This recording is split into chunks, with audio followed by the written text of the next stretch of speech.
Most of you, I'm sure, have heard about our overcrowded prisons, how America jails more people per capita than anywhere else in the world. But you may not know this. Every year, 700,000 ex-offenders leave the cell doors behind them after having been judged no longer a threat to society. That works out to nearly 2,000 individuals a day, each one returning home with a chance to prove he or she can lead a crime-free life. But here's the sad part. Most of them, almost two-thirds according to some figures, will end up behind bars again. Sometimes it's for committing a new crime. Often it's for a technical violation of a probation order. But the fact remains that the odds are usually stacked against those leaving prison. Many have no marketable skills. The longer you spend behind bars, the harder it becomes to adjust to pressures of life on the outside and to resist the temptation to return to crime. Even those who have worked hard to develop themselves inside face legal and social barriers to employment. Our guests on Criminal Justice Matters today are among those who have beaten the odds. Ray Rios and Angel Ramos have both served long sentences in New York prisons and gone on to productive lives. Now they are helping others do the same. Together they founded Breathing Space, a unique 32-acre refuge in the Catskills, which, as its name suggests, provides those leaving prison a chance to decompress and also serves as a seedbed for entrepreneurial businesses, making ice cream, growing wine, house construction. Call it a Silicon Valley startup for a special population of men and women they call not ex-cons, but returning citizens. So welcome to both of you. Well, thank you. Oh, thank you. Let's start, rather than going back to the past, let's start with what's going on now in the future. You guys are co-founders of Breathing Space, which is an incredible project up in the Catskills. Tell us a little bit what it's about. What's the aim of it, and what do you hope to achieve? Maybe start with you, Anjo. Well, having come out of prison and having done our own reentry journey, we found that there are some flaws in the system, you might say. It's kind of moved from help to really kind of just allowing people just to, it's the same old thing. It's just, it became many people who are running reentry places never came out themselves, so they don't really understand a lot of what people are going through, even though they have professionals and stuff like that. And we see it not really working. You know, some of the most vital things that we found that were necessary were jobs. You know, the key component is jobs and people to talk to really understand where you're coming from. There are people who come out of prison with small time. That's a whole different category than long-termers. Long-termers need a lot of different services. So what does Breathing Space do that's different? And what do you guys try to do that other reentry programs don't do? I think first you have to start with creating a safe space for people to have dialogue. And I think a lot of that happened with some of the work that we did in prison with the Alternative Violence Project, where we really learned how to communicate with each other.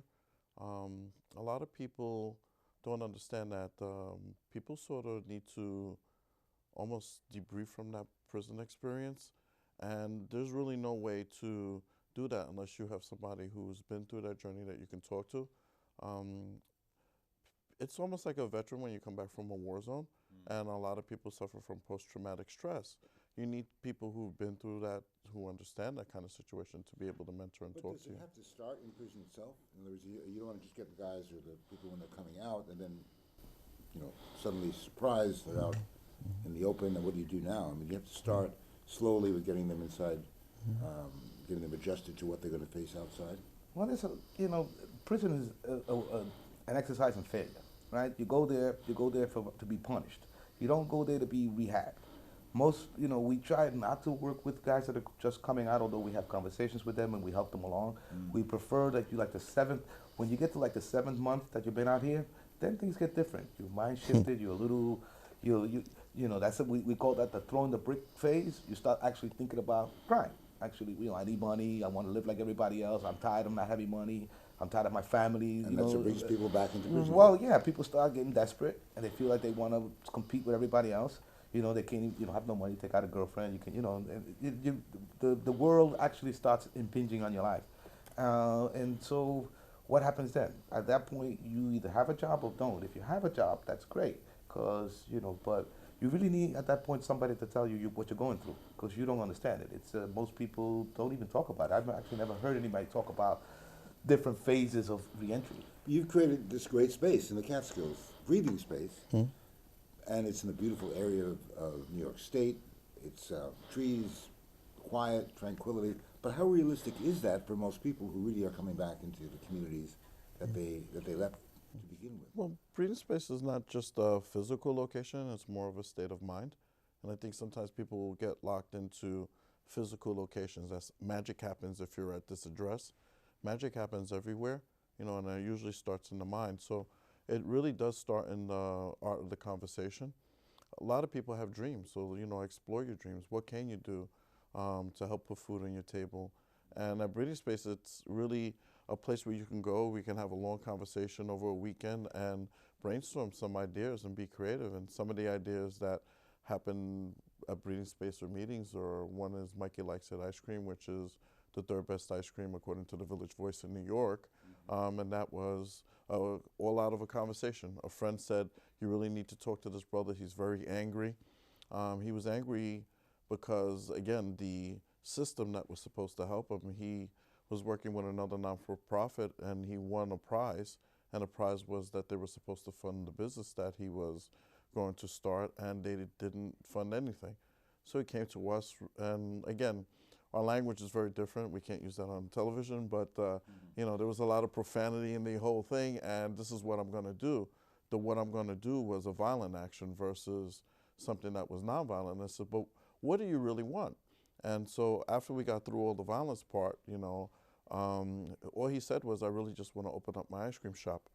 So in a sense, really what you're doing is kind of a seedbed. It's a startup project just as we might have in Silicon Valley or anything else, but it's oriented towards people who are coming out of prison. It's the same approach. It's an entrepreneurial kind of... We started, we realized there are some things that are basic for guys to have. If you can get a job, fairly after coming out, first of all, you come out, you don't have, the first thing they want to know is where you've been on the resume, right? What do you put down there? You haven't had a job in 10 years. What do you put down there? You got to start somewhere. It's getting people to think of their lives differently. What do you want to be, a criminal or a citizen? Make up your mind now, right? That's the first conversation. Where are you mentally, physically, spiritually? Try to tie you. It's more mentoring. It's more finding out where you are. Where are you on that journey? Some people want to start businesses. They've been having a dream of whatever. And it's just a matter of getting people back into reality. This is what's real. This is what you're going to go through. We understand. Getting people connected to different social networks. You were both inside for long periods of time. You came out and transformed yourselves. Doesn't, in as many ways, a transformation have to begin inside? You have to be willing, first of all, to entertain the possibility that you can be changed and get rid of the traumas, whatever else that brought you in to begin with. It's difficult. Rather than external. It's difficult to change inside. You could change some things about your, about your life. You make the decision whether I want to be a criminal or not. I'm done or I'm not done. I'm done with this life or not. Once you make the decision, you're done. It's kind of hard to work towards positive when you're surrounded by negative things, but you do. Then it's a matter of, okay, what do you need to work on? Okay, so you worked on your body, you worked on your mind. How about your spirit? Most people forget about their spirit. Right? Go to church, tie into yourself into some community. Anybody that's outside that can offer you a different way of living than the examples that you've known. Actually, that's probably been the best influence in our lives. Was the creation of Breathing Space, in a sense, kind of personally a therapeutic way for you guys to get back into your normal life? I mean, you've been out, you're out for a while, but tell me a little bit about your own experiences. Maybe There isn't really a normal. I think people need to really truly understand that prison affects you on such a deep level. The transformation is almost in a negative sense, and there is really not a debriefing and then everything's back to normal. Society is not normal for us. If anything, it's designed to make sure that we fail. People keep talking about being behind the 8 ball, but imagine when I first came home, I applied for 22 jobs. I had a master's degree, and I always remember that. It took me 10 months to find a job with a master's degree. You had a master's degree that you got in prison? In prison. I earned my 4-year and my master's. In the old days, they used to have college, which, there's still one existing program called Hudson Link, which we work with because education does help transform. But imagine 10 months without having a job, and having a master's degree, and the low level of anger that just intensifies that. It's us against them always. It's us against them. They're not going to give me a chance. Which is what got you in to begin with. Yeah, and it's the whole. It's like, what was the big joke? We were talking about reentry officers. Like now in today's society, there's this big buzz about funding reentry programs. 9 out of 10 reentry programs, if you go down and you look at the staff, most of them have never done time in prison. Second of all, it's usually law enforcement officers that are rehired, like the parole officer retires and now he's the reentry officer for the same organization. And so I was seeing him as a parole officer, and he was supposed to help me reintegrate into the community and be successful. Now he's my reentry officer, and he's supposed to be doing the same thing, but he's also, my brain says, enemy, conflict. You're not here to help me. You didn't help me when you were a parole officer. You're not helping me when you're a reentry officer. Why are they paying you money? Because if I go to talk to you, you tell me the same thing that you told me when I was, you were a parole officer as my reentry officer. You're still responsible in helping me find a job and get my life reestablished. 2 different totally roles, but they've almost been merged in the way funding happens through government. So, Breathing Space is great. It's a great project, and as great as it is, however, if there were 40 breathing spaces around the country, it still wouldn't catch the huge problem that we've got of thousands of guys and women coming out of prison with no place to go and nothing to do.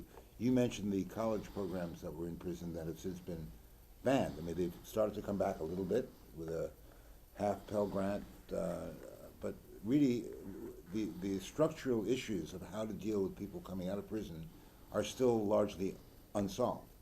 How do we do that? Would you agree, or do we just open up a breathing space in every state or in every county? Well, everybody needs breathing room, right? You need a space to breathe, to think, to get a moment, and to be around people who are not considered against you or for you, just neutrals, right? You need to be in a neutral space to do some thinking. You have a civilization that spends an enormous amounts of sums categorizing people as bad, right? Once you categorize as bad and then you're told year after year and treated like you begin to believe that. And it's very hard to get out of that mindset even when you know it's not true, right? And then you learn, like he was saying, you learn some habits and stuff, and there's not really that many people talking about how to break. What are the things, we've met other people on Reentry Journal, and we kind of, there's a common theme going on. There are certain things, certain ways of thinking, modes of thinking that you got to get rid of, and certain ones that you should keep. Things that you learn, like, you get a BS detector. Somebody comes around a corner, we can tell pretty quickly whether that person is being honest, truthful, or it's trying to plan some game. So that's kind of a good thing to have out here, and also a troubling thing. How do you make the transition so it sticks? You personally have been out for a while. You've been an actor. You've been involved in lots of things. You graduated at John Jay College. How do you assure yourself that this stuff that you learned over the years stays with you and it doesn't drive you back inside? And how do you apply that to other folks as well? Well, first you realize that what we always say, being good is hard. It's probably the hardest thing you've ever done in your life. You've been a bad guy in your life, being good is hard. Thinking that, it's a way of shifting your thinking from people and things. First it starts with the violence, thinking about what violence. There's violence you do to yourself. There's thoughts that are violent to you, totally violent to you, and oppose your a way of getting better. You got to admit that you're sick. You come from a sick place. You come from a sick society. You need help. You want to have that conversation, but you want to have that conversation honestly, and you want to have it in a safe space, right? There are plenty of programs that we're attached to that we can send you to do different things, and just to get different elements. You really, at some point in your life, you have to decide: does your life matter? Are you important to yourself? Once you decide that you're important to yourself, then it's a matter of building on that. When a private prison company can sue a state because they're not arresting enough people economically to be feasible, we know we have a problem. So I think the problem is very easy in the sense of basically tell business, listen, sorry, time out. Let's just go back to doing it the old way as people. And when you have these one-on-one conversations and people come home and have opportunities, and opportunities are very easy. Instead of ostracizing people when they try to get employment, make sure they get a 9-to-5 job. employment is the #1 key for a person to stay out. In New York State, if you look at the numbers, it's very interesting. When they look at employment and parolees, 65% of parolees are not employed. You know, this is 35 percentile that's employed. Guess who goes back to prison? The people that are unemployed. So we understand you brought some products with you from Breathing Space that shows the folks that the kind of things that you do. Yeah, we believe in vice because we are ex-criminals. So one of the best vices was we learned how to manufacture wine. So we start from picking grapes to the final product. So Breathing Space has a wine this year. We have both a rosé and a merlot. So this is your bottle to enjoy. Ah, well, we're not supposed to take official gifts, but we usually don't have commercials on our program. But I think this, for once, this works. Well, I think it's important. Yeah, it employs It's a people. byproduct of employment. Yeah, there's a whole backstory to a homeless guy that we started working with, and now he's established, has a home and a girlfriend, and he's in construction now, and all because of wine. That's a hopeful note to end on. We'll look forward to seeing you guys again. Thank you both very much, and good luck to both of you at the Breathing Space. Well, thank you. Thank you. We've been showing some clips of life at Breathing Space during our program. The clips come from a documentary film that will be released soon. We're honored to have with us today the two producers of the film, Yolanda Martin, a criminology professor at the Borough of Manhattan Community College, and Robert Garreau, who teaches sociology at John Jay. So thanks to both of you for coming on. Thank you. Now, you each have done wonderful films, but you've never worked together. So what brought you together for this one? What was really the motivating force to get you into doing something on Breathing Space? Robert? Well, I had seen Yolanda's film on deportees who resort to heroin use in the Dominican Republic, and I'd also read some of her published articles on reentry. And I knew Ray and Angel through the Alternative to Violence Project, and so I was going out to study Breathing Space. And so I gave Yolanda a call to see if she had any advice. And since she'd also worked on filming before, then we collaborated. So I have to ask, I mean, you're both academics, and good academics. We don't usually see academics doing film work. Is there something different that you bring to doing a documentary film that ordinary filmmakers wouldn't necessarily? They've got different production values or different story values. I mean, is there something that you thought that was more important for you to? Oh, absolutely. And I think there is a growing trend in academia, in the social science, towards visual sociology or visual anthropology, bringing audiovisuals into part of your findings, as part of your data gathering, data collection. And it definitely adds on a crucial element. The audience that you're hoping to get, of course, is general public, not just the academic community, of course. I would say both. It reaches from the most narrow academic audience to larger audiences that may be interested or compelled to hear more about the subject matter for the first time. So what led you to do this film? What got you into Well, I thought it was very important to do a film about Breathing Space and not just an ethnographic study, because they are so innovative, so revolutionary in terms of what they're doing with people who've gotten out of prison. First of all, they're both ex-inmates. Secondly, Breathing Space is an amazing facility. And thirdly, they have many different entrepreneurial initiatives, including the wine, the ice cream, a thrift shop. They're working with people one-on-one with mentoring. And they just are very highly diversified. They work very closely with the Quakers. They have a very deep and rich ideology with the Alternative to Violence Project. And so, to me, this seems like the answer to a lot of the problems that we have now with reentry, in which we have very large, highly bureaucratized systems that pathologize people who've gotten out of prison without recognizing the structural barriers that they face. Do you see it as a kind of a model that people look at it, they can duplicate this approach elsewhere in the country? Is that one of the possibilities? Oh, absolutely. Is it replicable? Oh, absolutely. And that was one of the most appealing aspects of it to me when Robert reached out to me to collaborate, to see how these were returning citizens redefining who they were outside that reentry industrial system. I like that. We call them returning citizens. We don't call them ex-cons anymore. So that's one big change. Of course, that's hard to translate into the wider community. It's still the ex-con, ex-offender approach. Well, the problem is that when you get out, you have basically lost most of your citizenship rights. As Michelle Alexander talks about in her great book, The New Jim Crow, you can't vote, you can't get public housing, and for many jobs you have to check the box, except for some municipalities such as San Francisco, where they've taken that off for all their vendors, so their vendors for that city don't have to do that. But that's very rare. And so the fact is that it's easier for a white man with a prison record to get a job than it is for a black man without a prison record. Or Latino. Or a Latino, you know. And unfortunately, with all the barriers that they face, there's very few options. And so 2/3 of the 700,000 people who are released from prison every year end up going back. And I think we need more seed money, more grant money, and instead of pathologizing ex-inmates and adding insult to injury, we need to empower them, as Ray and Angel are doing. So let's talk a little bit about the Alternative to Violence project, which you mentioned. How does that fit into this, and what is it?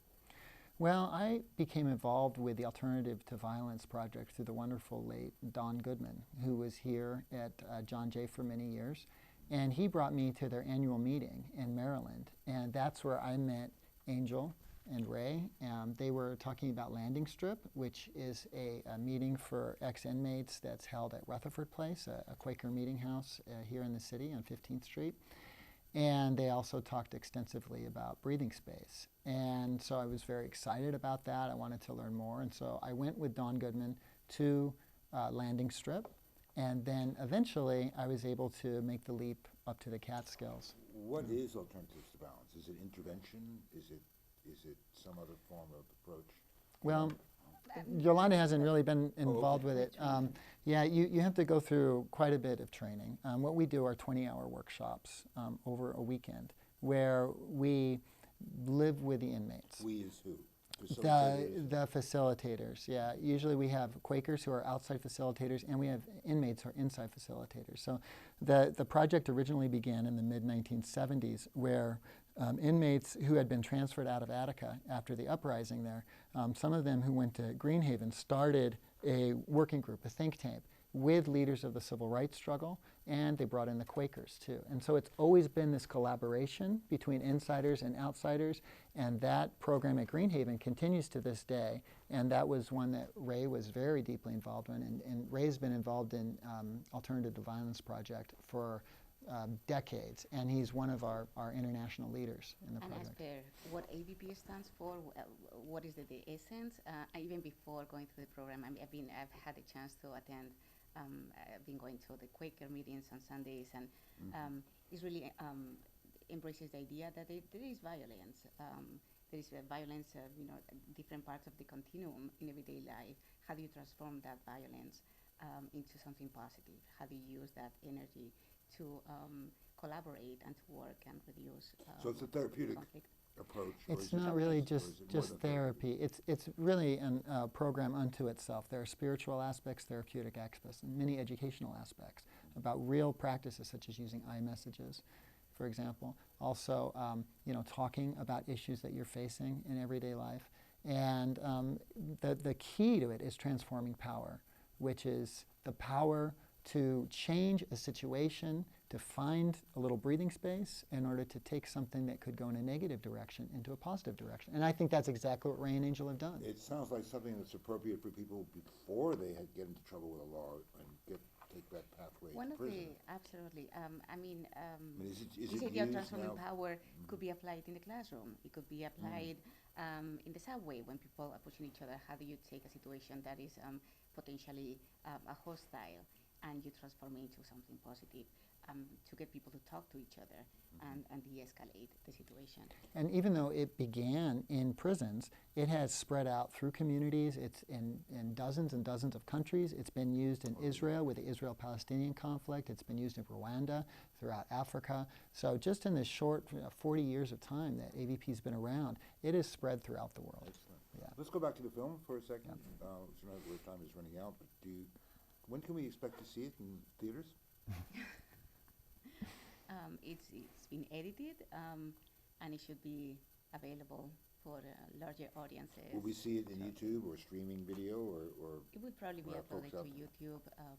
We want to make it available to as many people as possible. Well, I People certainly should know recommend- about Breathing Space, and they should know about AVP and what the work, the phenomenal work that Ray Rios and Angel are doing. Well, it's certainly very worthwhile taking a look at from the footage that I've seen already. So I wish you both a lot of luck with it, and congratulations on having done it. Thank you so Thanks much. so much again. Good luck. Thank you. And try Mikey Likes It ice cream. It's Ah, the best ice cream in Manhattan. We have had a hint of the wine already, but the ice cream and wine. Had to plug the ice cream too. Excellent. Thanks so Thank you, much. Steve. It's easy to dismiss efforts like breathing space. Some might say such approaches only serve, at best, a small percentage of those who need help. And if we're serious about reintegrating ex-prisoners into society, we need more structural changes.